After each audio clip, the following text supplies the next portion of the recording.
Hello and welcome to this review of Super Monkey Ball Banana Mania. Now, to be fully transparent, I was actually given a review code for the game from Sega themselves, so I just want to say a huge thank you to them because it honestly means so much. If you've been watching the channel for a while now, you'll probably know that Super Monkey Ball is actually a really special series for me, so much so that I've covered every single one of the main series games, all of the portable ones, and I'm currently working on a series where I'm covering the more obscure games in the series too. So yeah, to have that recognised, even in a small way by Sega themselves, really makes me quite proud. But enough with all of that, let's once again dive into the world of these ball-rolling monkeys and talk about Banana Mania. For those of you that might not know, Super Monkey Ball Banana Mania isn't a brand new entry in the series, but instead it's a remake of Super Monkey Ball 1, 2 and Deluxe, which are easily the best games in the entire series. What's weird about this though is that Super Monkey Ball Deluxe already actually was Super Monkey Ball 1 and 2 anyway. It just had some bonus levels and released on consoles outside of the GameCube, which 1 and 2 are exclusive to. So really, Banana Mania is simply Super Monkey Ball Deluxe HD. That isn't to say that everything here is exactly the same as in the original games though, because Banana Mania actually makes quite a few changes and adds in a lot of quality of life improvements. The first thing that I love is that Banana Mania features the most in-depth in-game store that we've ever seen. You can buy cosmetic stuff like hats, shirts and shoes to dress up your favourite monkeys. You can add patterns to the balls that they roll around in. You can buy additional modes that weren't even featured in the original games, and you can buy a load of additional characters which consist of not only ones returning from the later Monkey Ball games like Jam and Jet, but also other Sega characters like Sonic and Tails, or even Beat from Jet Set Radio. Now that's something I never expected to see.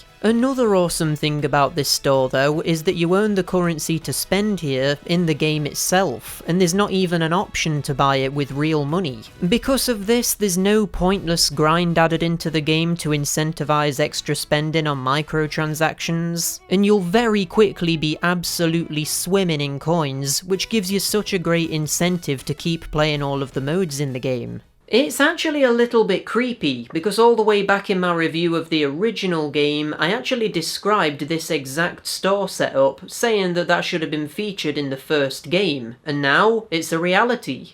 I actually think that the original Super Monkey Ball could have taken this even further and made you unlock the other characters with play points, and potentially even added in skins for the characters which could be unlocked with them too.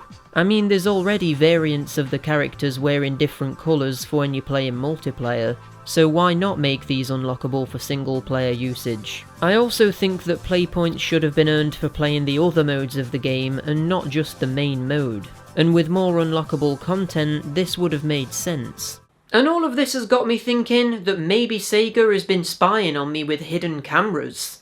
The fastest way to earn the coins to use in the store is with a new element to Banana Mania, which are the missions. These are basically side objectives to complete across all of the different modes in the game. So for example, in the story mode, you might be told to go through the alternate goal in a specific level. In the challenge mode, you might be told to go through a difficulty bracket without falling off of the stages a certain number of times. Or you might be told to reach a certain score within a specific minigame. And can I just say that I absolutely love this. I always thought that it was a little bit weird how you didn't actually unlock anything by playing the minigames in the original Super Monkey Ball. But now in Banana Mania, you actually have more of a reason to play them because there's an overarching objective that you gain currency for completing. Of course, there's also online leaderboards for the minigames too, which gives you even more of a reason to go back to them, even if you've blazed through the missions. So unlike with the original games, there's now always something to revisit these minigames for. As well as that though, the missions also make the story mode more replayable too, because rather than just finishing it once and then never really touching it again like in the original games, you now have to go through them and collect a certain number of bananas, or do them in a certain time limit, and things like that. And this really adds so much replay value to these modes that were maybe slightly overlooked in the original games. I mean, in the original Super Monkey Ball 2 story mode, you actually couldn't go back to previous worlds to replay them all. So Banana Mania has this beat in practically every way. You can even play through story mode as any of the characters this time around, so you're not locked to just playing as Ai. Banana Mania has even you Dirty Gong Gong fans covered. Outside of the story mode though, we also have several brand new modes, which as I previously mentioned, you buy from the in-game store. These modes are the Golden Banana mode, Reverse mode, and Dark Banana mode. All of these modes feature the same levels as found in the standard game, but have an attached gimmick which changes how you'll get through them. Golden Banana mode requires you to collect every banana in the stage before you can progress. Dark Banana mode is the opposite of this, where you have to not touch a single banana otherwise it's an instant fail. And then Reverse mode has you start where the goal would normally be, and work your way backwards through the level to reach the point you would normally start. All of these are really cool ideas, and some of the levels featured in these modes genuinely need to be approached completely differently to how you normally would. But the issue is that each of these modes only have 10 levels, which is maybe a little bit disappointing. At the same time though, I don't mind this too much because there's already a ton of things to do here, even without all of this. And it still serves as a really nice alternative way of experiencing these levels, even if you're a Monkey veteran. Another thing that's kinda neat is that with the PS5, PS4 and Switch versions of the game, you can use gyro controls to play the game using motion. While I wouldn't ever do this myself, it is still amazing that this has been implemented into the game. They're literally trying to cater to every side of the audience, even the ones who liked Banana Blitz. Another new mode which actually has a lot of meat is the new ranking mode. Although, having said that, I will admit that this is actually extremely similar to the standard challenge mode. But the key difference is that the ranking mode has an emphasis put on the online functions. While proper simultaneous online multiplayer isn't featured in Banana Mania, you can actually visit the online leaderboards for any of the main modes of the game and compete with friends or strangers to get the best times possible. This is fairly standard, but what I wasn't expecting is that there's a mode where you can load in another player's ghost and race against their times directly. This is normally seen in racing games, and I literally didn't even know that this was going to be a feature before playing the game for myself, and I just love it. By following another person's ghost, you could potentially learn some new shortcuts and techniques, and it's a great way of improving your skills. So far in this review, we've practically non-stop been talking about everything that makes Banana Mania great, and it's easy to get carried away with that considering how much it gets right. But it can't possibly be smooth sailing all the way, can it? There has to be something bad about the game, right? Well, yeah, there are actually quite a few things that I think Banana Mania doesn't do very well, or that the original games do a lot better. So let's take a moment to talk about all of that.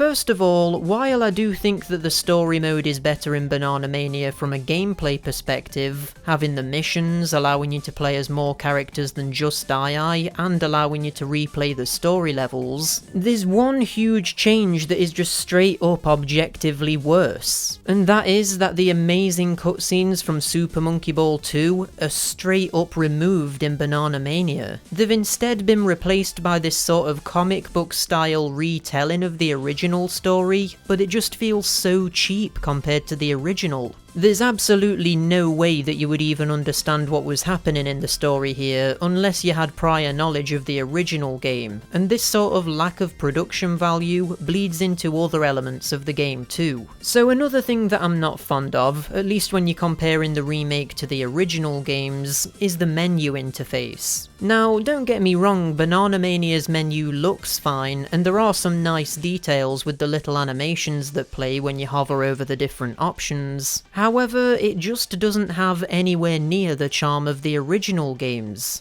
Each minigame used to have its own icon rather than just being a big list of names. The character select screen used to show the character models rather than just a still picture. The story mode level select menu had this grid that you moved eye around on. But beyond that, I also think that the menus in Banana Mania can be a little bit difficult to navigate, and they probably could have been condensed a little bit. Like the menu for applying the cosmetic options should have probably have been put into the character select screen so that you could press square or something on Mimi in order to apply any cosmetic changes. The ranking mode could have potentially have been put into the main game menu, and just little tweaks like that would have made a big difference. It's almost like they were trying to make the game look like it had more content than what it actually does, but they didn't need to do this because the game actually does have a lot of content. There's no need to create this illusion of content when you actually do have the substance there.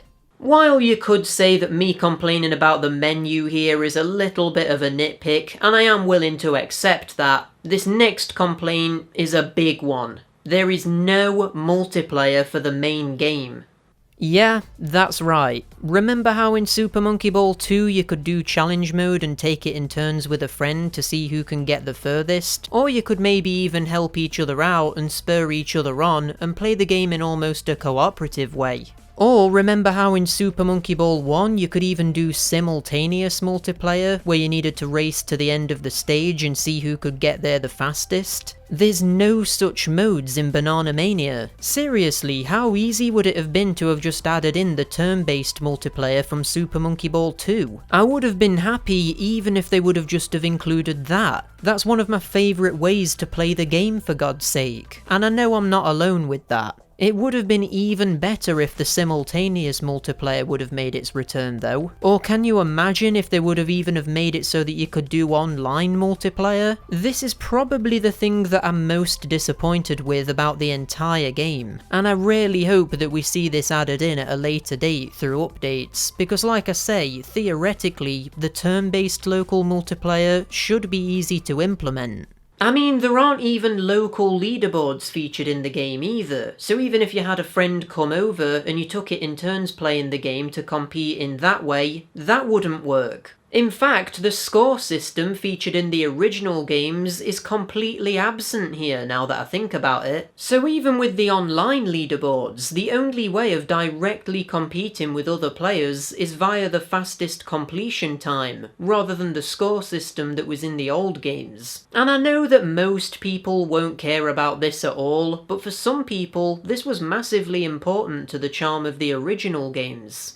Then we have the other big divisive thing with Banana Mania, which is that the lives have been completely removed from every mode of the game. In Super Monkey Ball 2, the story mode didn't have lives, so it almost felt like this story mode was the warm-up for the challenge mode. And this is where you needed to become a lot more consistent in order to avoid losing all of your lives and having to start the difficulty bracket you're on all over again. Now though, because neither story mode or challenge mode have lives, it does kind of end up making them feel very similar. Like it's almost made it so that the story mode is somewhat redundant now that it doesn't have proper cutscenes and that the challenge mode doesn't feature lives, right? Luckily, the missions that we talked about earlier do come to the rescue a bit here, because they give you more diverse objectives in the story mode, and they do also ask you to do the challenge mode without falling off of the stage a certain number of times. But I can't help but feel like something has been lost here.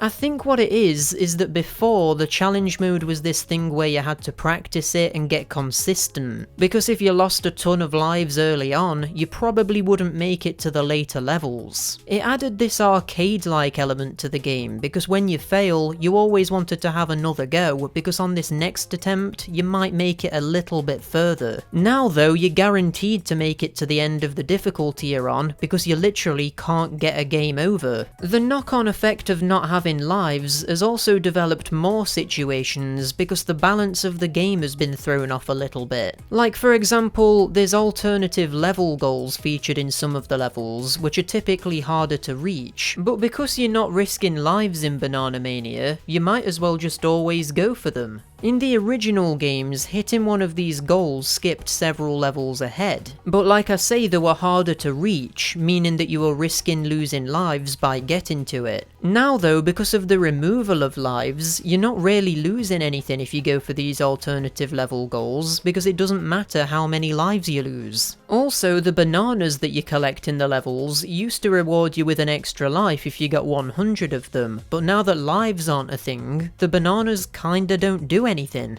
In story mode, there's missions to get a certain number of them in some levels, but in challenge mode, you might as well just straight up ignore them. It used to be a thing where you might want to risk grabbing bunches of bananas to build up those lives because some of the later levels might get difficult, and having an extra life or two might prevent a game over. It is quite a strange predicament, to be honest, because I completely understand what the logic was here. By giving you unlimited lives, it stops the game becoming frustrating because you know you're going to be able to get to the next level if you keep grinding. But I feel like removing the frustration of needing to properly learn the levels and play through all of the difficulties consistently removes a lot of what made the original games so replayable. It almost made the levels more memorable in the originals because you had to play them so much if you wanted to actually make any progress. So yeah, the bottom line is that I really don't like the removal of lives. However, I do appreciate that just because I don't like something doesn't mean that it's actually worse. It's just different. And to be fair, it does make the game a lot more accessible. So it's like on the one hand, there's a lot of positives to this situation, but then on the other, there are some negatives too.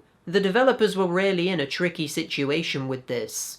Speaking of accessibility, on top of now having infinite lives, there's also now quite a lot of other helpful features. First of all, you can buy an optional jump move from the store, which basically puts the jump from Super Monkey Ball Banana Blitz into Banana Mania, which as you can imagine would make several levels insanely easy because obviously they weren't designed with the jump move in mind. On top of that though, you also have an assist mode, which when activated shows you a grid on the floor pointing to the goal. It doubles the time limit for the level that you're on, and it allows you to slow down time to make it easier to balance and get past those tricky timed sequences. You're heavily de-incentivized from using this though because there's a mission for doing every individual level of story mode and every difficulty in challenge mode without using this. So it's like a last resort type thing. I really like that this is here though, because it would probably make the game more fun for younger kids. It would make any roadblock levels actually completable, and it opens the game up for more people with certain disabilities. Oh, and also, if you're still stuck even when using the jump move and all of the assist features, you can literally just skip any level too. But obviously you won't complete any of the missions by doing that.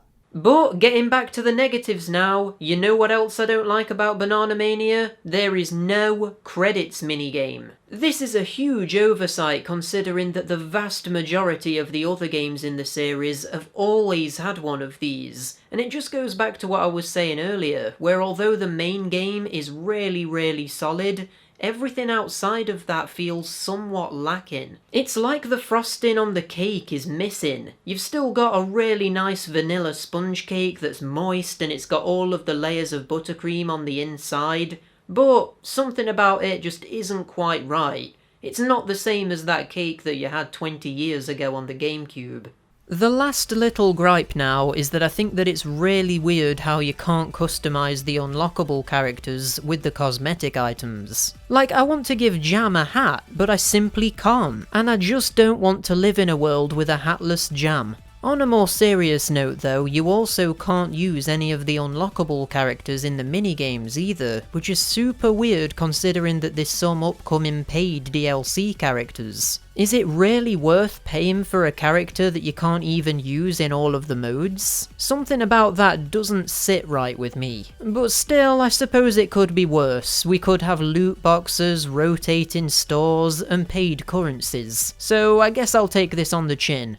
Okay, listen, I know I've been talking about the negative points of this game for absolutely ages now, and I just want to clarify here that it's not because I don't like the game. In fact, it's because I really do like it. If I didn't like it, then I wouldn't be being this nitpicky. I actually love Banana Mania, and in a lot of ways, I think it's even better than the original games. It's just that a couple of really key elements are missing, or could do with being tweaked, and then this would potentially be the best game in the entire series. As it stands though, I'm putting Super Monkey Ball Banana Mania in 4th place in my series ranking. This is easily the best game in the series since Super Monkey Ball Deluxe, and if the next game improves on Banana Mania's flaws, then it stands a real chance of dethroning the original games as the best ones. It's unfortunate in a way because Banana Mania does come so close to achieving that, but the lack of proper cutscenes, the fact there's no multiplayer for the main game, the less charming menus, and the complete removal of lives really hurt it. However, on the other hand, the online leaderboards and ghosts, the new expanded shop, the missions, and the better structure for the story mode actually make Banana Mania better than the originals in a lot of ways. So I suppose whether you think Banana Mania surpasses the original games is a matter of preference. No matter what you think though, it's impossible to argue that Banana Mania isn't a great game. I mean, you're getting over 300 classic Monkey Ball levels here from the very best games in the series, remade on modern hardware, making them more accessible. They have really nice graphics, the new soundtrack is awesome, and the original soundtrack is even here too, although only if you pay extra for the digital deluxe version, which is slightly annoying. And something that I've not really touched on at all is that all 12 original minigames make the return too, and most of them feel really good, and unlike the main game, they're playable in local multiplayer. Not online multiplayer though, which again is maybe slightly disappointing, but I'll take what I can get. Monkey Target feels a little bit strange. You sort of need to constantly tilt the monkey slightly up in order to stay in the air and not just nosedive into the ocean. It's actually not necessarily bad, but it feels dramatically different to the original version. But all of the other minigames feel just as good, if not better than their original counterparts, with particular favourites of mine being Monkey Golf and Monkey Billiards. The Banana Mania versions of Monkey Race and Monkey Boat are straight up the definitive versions in my opinion too. I've always hated Monkey Baseball though, and that's the same even here. I don't know what it is, but I'm just really bad at it, and it feels pretty unequal in terms of the pitcher having such a huge advantage over the batter. The pitcher can change the speed and direction of the ball as it rolls forward, and can move these nets around to catch the ball even if the batter manages to hit it. And like I say, it's just really unfair, but I always thought that even in the original games too, so I suppose Monkey Baseball is a very faithful remake of the original version. So that's Super Monkey Ball Banana Mania, and would I recommend that you pick this thing up? Absolutely I would. Here in the UK this thing only costs £35 brand new, even for the PS5 version. For that price, it's an absolute steal and an essential game to have in anyone's collection. Even if you're not the biggest fan of the standard rolling gameplay, there's enough content within the 12 minigames alone to almost warrant that price. I mean seriously, let's just talk realistic here for a second.